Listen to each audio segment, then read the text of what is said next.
municipal 2020, bonjour. Aujourd'hui, je suis avec Patrick Willem, bonjour. Bonjour. Vous êtes le maire de Pouillon en action, en place, et vous demandez aux Pouillonnais de continuer l'action. D'où le titre de votre liste, Continuons dans l'action. Oui, c'est exact. Nous avons la chance, et j'en remercie les Pouillonnais de nous avoir élus, pour qu'on puisse développer un projet il y a 6 ans. Ça a beaucoup remué le village, il faut vraiment le dire. En revanche, nous souhaitons continuer les travaux que nous avons lancés. Il est temps maintenant de les terminer et puis de commencer à les conjuguer et en tirer des profits. Alors, on va faire un peu le point pendant une vingtaine de minutes de tout ce que vous proposez pour ce prochain mandat, en s'appuyant bien entendu sur ce que vous avez fait au premier mandat. Mais avant, tout le monde ne vous connaît peut-être pas. Donc, qui se cache derrière Patrick Willem? Alors, derrière Patrick Willem, il y a d'abord ma famille. Mon épouse Karima est médecin anesthésiste à l'hôpital de Dax. J'ai 3 enfants charmants, un de 29 ans qui est pédopsychiatre, et puis 2 petits de 11 et 13 ans qui suivent derrière, qui regardent leur papa avec attention, et leur maman aussi, bien entendu. Je suis quelqu'un qui a commencé à 10 ans comme enfant de troupe, et qui a donc dû rembourser ses études à l'armée. Donc j'ai fait une carrière militaire, j'ai fait Saint-Cyr et j'étais officier mécanicien pilote hélicoptère. Ce qui m'a amené à beaucoup voyager dans beaucoup d'opérations extérieures. Et puis j'ai appris de cette carrière-là le sens de l'écoute, de la camaraderie, de la collectivité. Et puis ensuite, j'ai fait une carrière d'ingénierie aéronautique. Le jour où on m'a dit qu'il fallait monter à Paris, j'ai préféré rester à Pouillon. Et puis à Pouillon, je m'y suis senti bien et j'ai développé une entreprise pendant une 12aine d'années. Quand j'ai eu la chance d'être élu par mes pairs maire de Pouillon, bien écoutez, j'ai fermé mes sociétés, puis j'ai décidé de m'intégrer complètement à la vie pouillonnaise. C'était un endroit qui me permettait cette convivialité, si vous voulez, du village. C'est quelque chose de vraiment sympa, on vit dans un village sympa. Comme je dit que c'est la capitale du monde. C'est pas faux. On s'y sent bien, c'est un village qui est sympa. Et bon, moi j'ai toujours vécu en collectivité, donc ça m'a beaucoup plu. Ensuite, j'avais hérité de ma carrière de professionnel un certain nombre de connaissances en matière de gestion de projet. J'avais une manière de voir les choses pour ma ville. Vivre à la campagne, c'est effectivement tirer profit de toutes ces belles choses, mais c'est en même temps vivre avec tous les services de proximité en place, et puis tout ce qui permet de faire en sorte que la vie soit sympa. Il a fallu constituer une liste. Alors, en tant que maire sortant, est-ce que vous êtes reparti avec les mêmes? Est-ce que vous avez fait des modifications? Est-ce que vous avez utilisé justement cette expérience de ce premier mandat pour modifier des choses? Oui, d'abord on est reparti avec tous ceux qui voulaient bien repartir, notamment avec la majorité de mes adjoints. Et puis ensuite, très curieusement, sereinement, au fur et à mesure que les municipales arrivaient, j'ai vu des gens venir et puis proposer leurs services.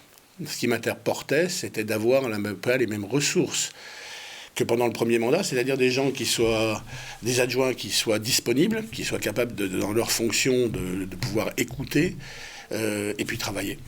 Et puis des conseillers qui soient vigilants, qui soient très représentatifs de notre paysage, qui est quand même assez divers, et puis en même temps qui sachent faire remonter, quand on les prend tous ensemble, on sent... Il n'y a pas photo. Si on se trompe là, quand on a réussi à faire l'unanimité dans ce groupe-là, a priori, ça passe bien pour Pouillon. C'est ce qui s'est passé. Donc on a vraiment de toutes les obédiences, de toutes les chapelles, sur tous les métiers. Ça va beaucoup d'agriculteurs, des artisans, des commerçants, des journalistes, des professionnels de santé, des ingénieurs. Il y a de tout. Mais avec un point moyen autour de 50 ans, c'est-à-dire quand les mères au foyer sont un peu plus libérés de leurs fonctions liées à leurs enfants, quand les gens ont réalisé leurs activités professionnelles qui sont maintenant disponibles, on a cherché la disponibilité, la représentativité, et puis une même communion sans étiquette. Dans un village comme le nôtre, on ne parle pas de politique. On est là pour le village et puis c'est tout. Justement, donc une liste expérimentée, comme vous dites, des promesses en 2014, et je dirais presque une fierté, vous les avez tenues. Ah ça, on a tenu. Ça, et je crois même que si j'avais sorti ne serait-ce que 10% de ce que nous avons réalisé, on m'aurait pris pour un fou. Mais quand on dit quelque chose, on doit le faire. Je pense que c'est le propre de l'homme politique, sinon l'homme politique au sens noble du terme, dans le village. Après, on peut tirer profit d'un certain nombre d'actualités. Quand on sent qu'il y a quelque chose à faire à un endroit, parce qu'on a l'opportunité, il faut y aller. Mais il ne faut pas forcément y aller très vite. Un maire, moi j'ai la chance d'habiter je le dis, dans une mairie où je passe 60 heures par semaine, et puis en face de moi, il y a une église. On se doute bien que si ça passe pas maintenant, il faut que ça tienne 60 ans. On a la chance, par rapport à un chef d'entreprise, de pouvoir travailler à très long terme. Alors on regarde les choses, on se dit, on sait que quand on va mettre quelque chose à un endroit, ça va rester longtemps. Et donc là, il faut faire très attention. Il faut savoir saisir les opportunités, mais pas pour autant courir n'importe comment derrière. Et donc, à partir de ce moment-là, on a cherché à structurer le village, à lui donner tout ce qu'il y avait comme possibilité, disponibilité. Ça, c'est notre bilan.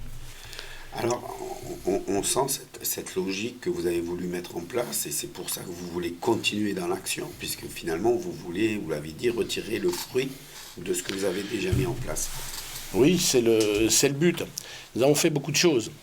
Alors, je ne vais pas les réciter, les Pouillanais le connaissent tout de suite, mais le connaissent très bien. L'ont subi un peu, parce que ce sont des longs travaux, ils sont d'autant plus longs que nous les réalisons majoritairement en régie. Mais notre obsession, c'était notre maison de santé. Les 2 médecins allaient partir en octobre 2019 parce qu'ils n'en pouvaient plus, ils avaient vraiment trop de travail. Et ils avaient menacé de partir si on ne faisait pas ça. Donc on a lancé le projet. J'ai eu la chance, avec le docteur Lafargue, de pouvoir rassembler tout autour de ce projet-là, tous les professionnels de santé du village. Et il y en avait déjà. Mais surtout, il fallait faire en sorte que la maison de santé que nous allions faire soit véritablement pleine. Beaucoup de maisons de santé se font ailleurs, elles sont vides. Donc pour pouvoir la remplir, il fallait pouvoir mettre un dynamisme énorme. Il fallait faire en sorte que le médecin qui sort de 12 ans d'études, il regarde ce village, il dit « je ne vais pas m'enterrer ici ». Oh là, ça bouge, c'est joli, c'est sympa, c'est attrayant, il y a de la vie, allez, il faut y aller. Et là, comme ça, on a attiré maintenant une vingtaine de professionnels de santé nouveaux qui ont signé leur baux. Et puis, il y en a une quarantaine en tout qui vont se regrouper dans l'ancien Intermarché, qu'il a fallu d'abord déménager, à qui il a fallu trouver un autre endroit qui soit approprié, qui soit capté, qui soit au sein de la municipalité. C'est un endroit où on peut aller à pied, qui est convivial, c'est notre marché de tous les jours. Et puis il a fallu acquérir du foncier, il a fallu travailler. Et puis surtout, avoir une certitude et auprès des banques proposer un projet qui tienne la route. Donc on a eu un partenariat avec la Caisse des dépôts et consignations, la Banque des territoires, pour réaliser ce projet de santé en total autofinancement. Ça peut surprendre, mais bon, c'est un projet que nous allons rembourser pendant 30 ans, à 65 000 € an, qui va nous en rapporter 140, 180. C'est clair. Non seulement c'est un service public, on va avoir tout ce qu'il faut sur place, 140 places de parking, des éléments qu'on va pouvoir décliner et conjuguer, mais en même temps, c'est un service public qui rapportera à terme plus du tiers des impôts pouillonnais. Donc c'est quelque chose de très important. Là, vous mettez le point sur une manière de fonctionner qui n'est pas très courante, c'est-à-dire que vous êtes parti du principe que vous avez monté en régie et vous partez du principe que si vous faites le travail, ça coûte moins cher, mais à long terme, vous allez récupérer de l'argent. Un exemple, c'est la rénovation des locaux pendant ce mandat.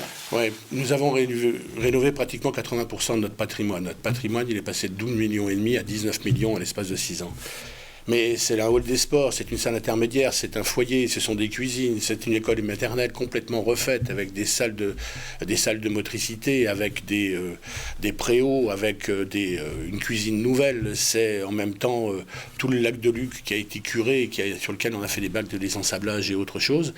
Je passe parce que je suis sûr que je vais en oublier. Mais l'idée, on sait, d'abord, il y a du chômage en France. Eh bien, c'est pas compliqué, il suffit de prendre les gens qu'on a sur la liste. J'avais 300 chômeurs, ils sont maintenant 180, et on les connaît un à un, et dès qu'on peut les aider, on les aide. Mais là, on est face à des populations, on a trouvé une population qui était déjà assez âgée, qui en avait marre de faire tous les jours des travaux assez durs dans les entreprises privées, puis qui ont un savoir, mais qui doivent aller jusqu'à leur retraite.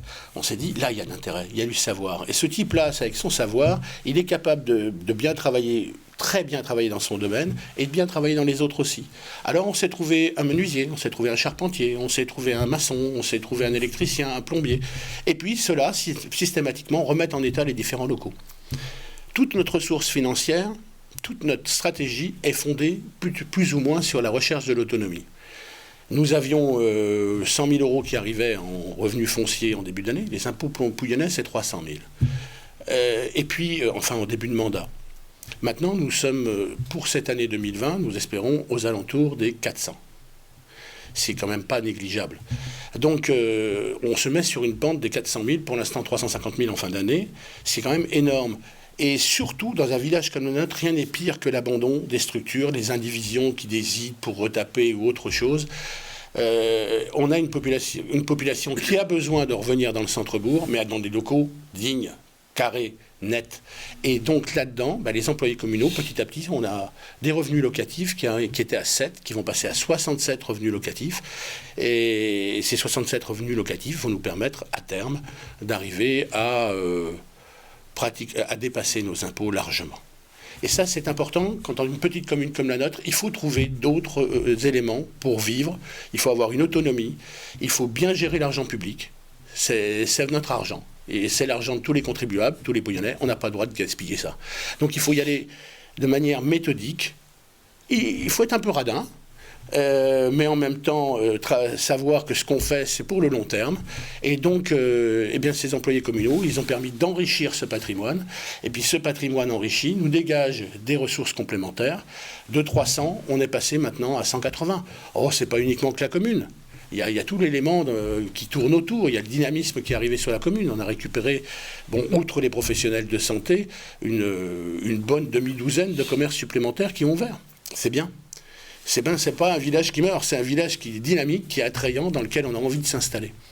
Et le résultat concret pour les Pouillonnais, vous m'avez dit, vous leur avez baissé les impôts. On a baissé. On entend plutôt augmenter les impôts. Donc il n'y a pas d'erreur dans le mot. C'est bien baissé. Je sais que quand ils regardent leur fiche d'impôt, ils disent ça augmente toujours. D'abord, il faut se méfier. C'est vrai qu'au niveau du département, ça a augmenté de 15%, mais ils devaient avoir leur raison. Je ne sais pas parler de ces choses-là. En ce qui nous concerne, il n'y a plus que 38% depuis la disparition de la taxe d'habitation des Pouillonnais qui payent les impôts. Et ce n'est pas une raison pour le gaspiller. Mon rêve, ça serait de vivre à Monaco, Pouillon-Monaco. Mais ça va venir. Mais on va aller vers cette perspective-là. Il faut ne pas hésiter à pouvoir le faire et que chacun puisse tirer profit des différents progrès qu'on réalise dans la commune. Alors, vous l'avez parlé d'une autre matière, vous voulez que ça reste rural. Pouillon est une commune rurale, mais vous me disiez, la ruralité, l'air de rien, on sait, elle va être en difficulté. Donc, vous avez fait cette démarche d'autonomie pour récupérer des ressources, et vous avez fait participer les agriculteurs. Expliquez-moi. Oui, la commune a été nominée l'an dernier au Grand Prix des maires RMC, pour une initiative très particulière qui a été menée par mes collègues adjoints agriculteurs. Et elle consiste tout simplement à tirer profit de la ressource locale. Après la crise aviaire, un certain nombre d'entre eux avaient pas mal de difficultés. Et en même temps, on se retrouvait confronté à un problème relativement simple. 50 km² de territoire à gérer, plus de 110 km de route, communale. Et quand l'herbe, elle pousse, croyez-moi, c'est curieux, mais elle pousse partout en même temps. Et curieusement, dès que nos agriculteurs, qui font essentiellement du maïs, ont planté, ils attendent que ça pousse. Et ils ont plein d'autres choses à faire à la ferme aussi, je sais. Mais on a tiré profit de ce moment où ils venaient de planter, l'herbe commence à pousser partout, donc ils travaillent en marguerite autour de leur ferme, et ils nous réalisent des travaux de broyage, d'élagage, des pareuses, éventuellement de transport de terre, de nivellement et autres. C'est un revenu complémentaire significatif. Nivelé sur l'année, pour certains, ça va entre 250 et 1300 euros net. Et c'est important, parce que ce sont nos derniers agriculteurs. On est quasiment dans une zone industrielle agricole désormais avec le maïs. Et ça, c'est un petit peu dommage. Nos agriculteurs ont des ressources énormes, il faut pouvoir les développer. Leur nombre est divisé par 2 quasiment tous les 6 ans. Si on ne fait rien, et là, on voit qu'il y a quelque chose qu'ils peuvent faire. Ils nous aident. Et en même temps, en allant nous voir, ils passent à côté des néo-ruraux qui ont des petits travaux à faire dans leur ferme, etc. Et ils s'engagent dedans. Et ça recrée des liens ruraux qui étaient marqués avant par les chemins ruraux, par toutes ces choses-là. Ça recrée des liens ruraux. On ne peut rien faire de nos jours en matière d'écologie, en matière d'espace vert, etc., sans avoir le concours des agriculteurs et sans les imbriquer. Les agriculteurs, les chasseurs. Il n'y a pas de meilleur protecteur que de la faune, de l'environnement et tout, qu'un chasseur ou qu'un pêcheur. Il faut les aider. Dans quelque temps, l'agriculture a des difficultés, on le sait. Ça fait depuis la guerre, c'est comme ça, la guerre de 45 bien sûr. Mais les chasseurs, c'est de pire en pire. Ça va être un service public dans quelque temps. Il faut en être conscient. Il faut les aider, il faut travailler de pair avec eux. Il faut penser une écologie, oui, parce qu'on est tous pour l'écologie. Il faudrait vraiment être idiot maintenant pour ne pas comprendre qu'il faut prendre un virage vert. Mais ce virage vert doit se faire avec eux. Il doit se faire avec eux dans le cadre des consommations au niveau de nos cantines. On est à 50% de bio. Ça doit se faire au niveau de la transformation de leurs produits. Ça doit se faire au niveau de l'aide, en ce qui est de l'aide. Ce n'est pas une subvention qu'on leur donne. Ils travaillent mieux. Mais il faut pouvoir les faire participer à cette affaire.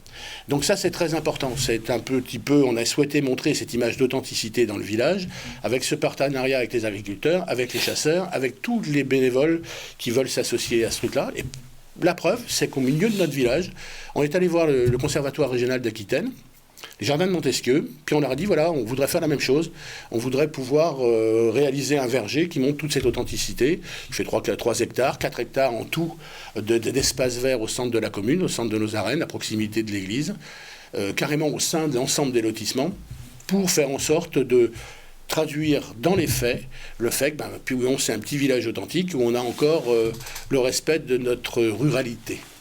Alors, ça fait 3 fois que vous venez de dire le même mot, authenticité. Ah ouais. On sent que c'est quelque chose d'important pour vous. Ah ouais. Là, on est dans tout ce qui est la vie associative, le bien-être, la jeunesse. Donc, le temps passe très vite. Donc, en quelques mots, expliquez-moi comment vous voulez rester authentique. Et au niveau de la jeunesse, vous avez mis des choses fortes en place. Alors, on veut rester authentique parce qu'on veut absolument faire en sorte qu'il y ait de la convivialité. Un village, dit l'INSEE, c'est 2000 habitants. Une ville, ça passe au-dessus. Nous, on est encore dans un village. Et on a plus de 3000, on va passer les 3003. Et pourquoi ? Parce que dans le village, on se dit bonjour. Pas en ville. Et ça, il faut qu'on le garde. Il faut qu'on mette de la convivialité. Il faut qu'on fasse en sorte que si on vient chez nous, eh bien, c'est parce qu'on a envie de dire bonjour aux voisins, c'est qu'on a envie d'avoir son petit œil coquin de temps en temps, rigoler avec lui, c'est qu'on a envie de faire partie de nos associations et de les faire vivre. Dans ce cadre-là, nous, ce qu'on veut, c'est continuer à développer encore, comme on a fait avec la Halle récemment, tous les locaux associatifs, leur permettre de s'épanouir, leur permettre d'intégrer. C'est quelque chose de fondamental quand on vit à la campagne. C'était le gage de notre sérénité. On a un village, je suis désolé, mais je ne devrais pas le dire là chez vous, mais ma voiture, elle est ouverte. On se sent bien et on se sent en sécurité. Alors, et pour ça, il faut intégrer aussi les enfants. Alors, c'est peut-être dû à mon passé, parce que c'est important de pouvoir avoir tous la même chance. Les mêmes chances, l'école est faite pour ça. On a fait en sorte, par exemple, que toutes les fournitures scolaires soient gratuites chez nous. On a fait en sorte que tous les gamins qui sortent du CP, on puisse ils sachent lire et écrire. On leur a donné un bonus pour ça. La piscine est gratuite, ça permet d'avoir de la convivialité l'été. On a donné les cours de natation gratuitement. Les enfants entre 15 et 18 ans, grâce à l'aide du Conseil général et à la nôtre aussi, on a pu réaliser un concept qui consiste à les faire travailler dans les chantiers verts, dans les chantiers écologiques, pour pouvoir justement intégrer petit à petit la vie active et avoir leur permis de conduire. C'est soit on leur paye 50% de leur permis de conduire maintenant, mais en échange de travaux. Et peut-être que dans l'avenir, notre but justement, dans notre projet futur, c'est de continuer dans cette voie-là, et puis de les aider à développer un petit peu ce truc-là, pour les aider, parce qu'on le sait très bien, en dehors des vieux fonctionnaires, des retraités ruraux, des retraités de l'agriculture qui sont très nombreux chez nous, qui ont des petites faibles retraites, qui vivent parfois assez pauvrement. Les jeunes, quand ils commencent dans la vie, quand ils quittent Pouillon pour aller faire des études ou de l'apprentissage ou autre, un petit coup de pouce, ça leur ferait pas de mal. Et sur ce petit coup de pouce, on est prêt à leur donner, on est prêt à trouver un certain nombre d'activités qu'on puisse leur faire faire, parce qu'il n'y a pas de coup de pouce sans travail. Mais en même temps, on est prêt à montrer le geste, et puis donc ça va certainement être une de nos préoccupations, faire en sorte de trouver des activités qui permettent à ces jeunes entre 15 et 18 ans de préparer leur avenir, un peu la parabole du talent, si vous voulez. Il faut qu'ils aient tous la même chance. Donc, on va essayer dans ce sens-là. Alors, plusieurs fois, on arrive sur le dernier point. Vous avez parlé d'autonomie, de régie. Aujourd'hui, vous avez parlé du département. La communauté de communes. Quelle est votre position par rapport à la communauté de communes et comment vous vous inscrivez dans la communauté de communes? Ma position dans la communauté de communes, elle est difficile. Mais elle est difficile peut-être parce que les maires des petites communes rurales dans lesquelles se trouve ma communauté de communes ont des difficultés encore plus grandes que les nôtres. Et à partir de là, bon, ils sont 20 sur 23. C'est une structure qui fait partie du millefeuille français. À la Révolution, il fallait 5000 habitants pour faire une commune. Quand la Restauration est revenue, on a décidé d'en mettre une en face de chaque clocher. Mais la vie est difficile pour les maires des petites communes rurales. Un maire d'une commune de 500 habitants, il a le budget d'une famille de 2 enfants. C'est pas beaucoup. Et il est présent, et il travaille, et il a de la responsabilité. C'est le dernier garde champêtre du village, c'est le dernier relais de l'État. C'est le premier assistant des populations. Mais en même temps, au niveau d'une commune comme la nôtre, nous sommes en développement, on a besoin de voiries, on a besoin d'espaces verts, on a besoin de travailler pour ces communes également, et puis de leur sortir les éléments de service qu'ils ne peuvent pas avoir chez eux. C'est une structure qui se cherche, on a besoin, comme toutes les structures qui se cherchent, ils ont leur manière de développer. Je regrette que Péroard et Pouillon n'aient pas le voix au chapitre dans cette communauté. Ce sont les 2 bourgs-centres. Mais peut-être que ça changera. Et puis, je suis assez optimiste. Je pense que les gens finiront par comprendre qu'il est important de suivre, de tirer profit, de travailler dans le sillage également de ce que nous essayons de faire. Mais c'est pour ça qu'on n'est pas forcément dépendant d'une communauté de communes. On peut aussi travailler par soi-même. Et de toute façon, les aides de l'État n'arriveront pas. Elles ne vont pas augmenter. Donc il faut absolument qu'on trouve à travers nous, en interne, les moyens de notre autonomie et puis de réaliser des projets. Ça, c'est fondamental. On arrive déjà à la fin de cet entretien. Je vais vous poser la même question que je pose à tout le monde. Le 15 mars, les Pouillonnais donc vont se déplacer pour voter. En quelques mots, pourquoi voter pour vous plutôt que pour une des 2 autres listes? Alors, d'abord, je remercie mes concurrents parce qu'ils ont eu la sagesse de bien considérer dans notre petit village, après les élections, on reprendra une tiape et on boira encore un pot ensemble. Donc ça s'est passé relativement honorablement et aucune critique du mandat, du bilan n'a été faite. Pourquoi est-ce qu'il faut voter pour nous? Tout simplement parce que la maison de santé, c'est notre projet le plus important, c'est notre projet phare. C'est un projet aussi structurant qu'une église au Moyen-Âge pour une commune comme la nôtre. Elle en est qu'à son début, au 1er août, tous les baux qui ont été signés ont été prévus au 1er août. Il faut pouvoir travailler dessus. C'est un chantier énorme et la régie y participe aussi de manière séparée, de façon à ne pas augmenter les problèmes de SPS. Et cette régie-là, il n'y a pas que ce travail-là. Il y a aussi tous les travaux qui sont actuellement en cours de négociation. Toutes ces négociations qui sont en cours avec des spécialistes complémentaires qui viendront s'ajouter à cette maison de santé et créer encore de l'emploi et créer encore de l'activité et de l'attractivité. Donc je dirais aux Pouillonnais, il ne faut pas revenir en arrière. On a fait la preuve de notre travail. Bon, c'est sûr, c'est pas parfait. On va se calmer un peu parce que les travaux ont été assez importants. On a besoin de souffler un petit peu, d'aller un petit peu doucement, de renforcer un petit peu les éléments qu'on a mis. Mais surtout, il faut continuer parce que c'est le gage de notre sérénité, de notre autonomie, de notre liberté d'action. Merci beaucoup. C'était Patrick Ouellet. Continuons dans l'action. Maintenant, c'est à vous de choisir.